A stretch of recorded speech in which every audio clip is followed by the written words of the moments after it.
Devemos fugir do pecado porque ele traz consequências funestas. Salmo 31, verso 10. Logo aí do lado, o Salmo de número 31, o verso 10. Novamente o reclamo de Davi: porque a minha vida está gasta de tristeza, os meus anos de suspiros, a minha força descai por causa da minha iniquidade, e os meus ossos se consomem. É o sentimento que o pecado produzia na vida de Davi. Salmo 22, versos 14 e 15, diz assim: como água me derramei, e todos os meus ossos se desconjuntaram, o meu coração é como a cera, derreteu-se no meio das minhas entranhas, a minha força se secou como um caco, e a língua se me pega ao paladar, e me puseste no pó da morte. É a sensação de quem está sobre os efeitos do pecado. O pecador fica sobre a ação de Satanás. Isto é que é mais triste. O texto que já citamos, 1 Coríntios capítulo 5, versos de 1 a 5, mas basicamente o verso 5 mostra exatamente esta situação que fica a pessoa quando está em pecado, ou quando permite a ação do pecado. Verso 5, 1 Coríntios capítulo 5, diz assim: seja entregue a Satanás para destruição da carne, para que o espírito seja salvo no dia do Senhor Jesus Cristo. Mas o sofrimento é uma realidade. Quinto e último motivo ou razão pela qual nós devemos, nós necessitamos, nós precisamos de fugir do pecado. Devemos fugir do pecado porque ele impede o acesso aos céus. Pecado impede o acesso aos céus. 1 Coríntios 6, 9 e 10 diz assim: não sabeis que os injustos não hão de herdar o reino de Deus? Não erreis, nem os devassos, nem os idólatras, nem os adúlteros, nem os efeminados, nem os sodomitas, nem os ladrões, nem os avarentos, nem os bêbados, nem os maldizentes, nem os roubadores herdarão o reino de Deus. Não se iludam. Apocalipse 21, 8 é outro texto que descreve uma série de pessoas que não herdarão o reino de Deus. Mas quanto aos tímidos, e aos incrédulos, e aos abomináveis, e aos homicidas, e aos fornicários, e aos feiticeiros, e aos idólatras, e todos os mentirosos, a sua parte será no lago que arde com fogo e enxofre, que é a segunda morte. Meus amados irmãos, Deus promove a salvação, e esta produz nova criatura sem pecado. 1 Coríntios 5,17. Se alguém está em Cristo Jesus, nova criatura é, as coisas velhas já passaram, eis que tudo se fez novo. Esta é a realidade daquele que efetivamente quer afastar a sua vida dos contornos de uma pecaminosidade existencial. O texto que nós lemos, alguns talvez estejam pensando que é simplesmente pretexto, descreve a situação do povo de Israel, logo dá, vamos dizer assim, a igreja de então, diante de Deus, a visão que Deus tinha daquele povo. E é uma visão terrível, uma visão de um comportamento absolutamente dissoluto e de pecaminosidade graçante. E Deus diz que as consequências daquelas atitudes, daquele comportamento, daquela situação, era a desagregação, era o afastamento definitivo, era a morte. Será que não é esta a realidade que estamos vivendo nos nossos dias?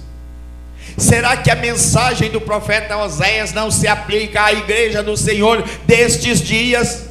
Será que hoje o que estamos vivendo não está também fazendo com que o Espírito Santo esteja a colocar em nossas mentes a necessidade de santificação de vidas? Será que hoje não é necessário nós nos desnudarmos diante do Senhor e clamarmos por misericórdia e nos comprometemos a tomar outro rumo nas nossas vidas? Será que não é o momento de não estarmos mais conformados com este mundo de miséria?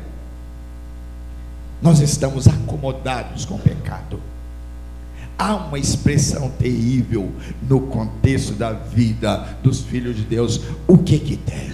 Tem sim, tem morte, tem tristeza, tem mágoas tanto do indivíduo como do coração de Deus, tem destruição, tem sofrimento, tem vergonha.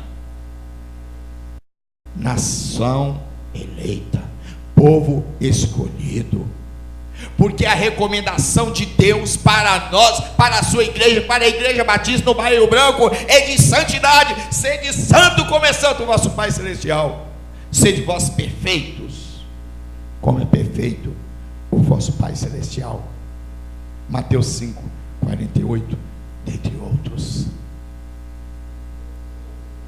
O pecado jaz à sua porta, mas sobre ele você tem que dominar. Foi o que Deus diz para Caim. E Caim não estava nem aí para a recomendação de Deus. E nós sabemos a consequência da sua atitude.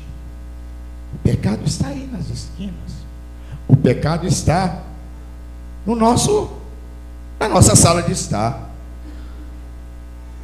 Basta ligar a sua televisão, colocar alguns programas lá, em que a pornografia caça na sua mente, embota a sua autocensura, destrói a harmonia da sua casa, altera a sua sensualidade, modifica os seus desejos carnais, e aquilo que é a concupiscência dos olhos se toma corpo em nossas vidas, leva à destruição do pensamento.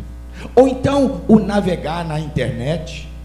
Se quiser pecar, basta ir lá, está cheio de possibilidade.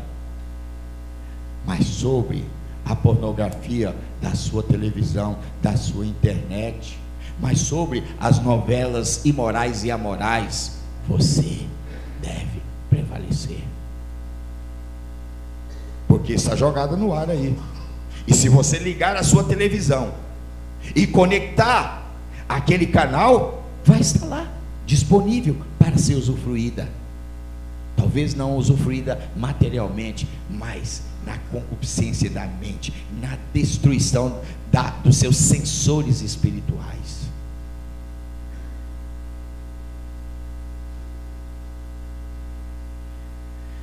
Deus promove a salvação, e esta produz nova criatura, destruindo os efeitos do pecado.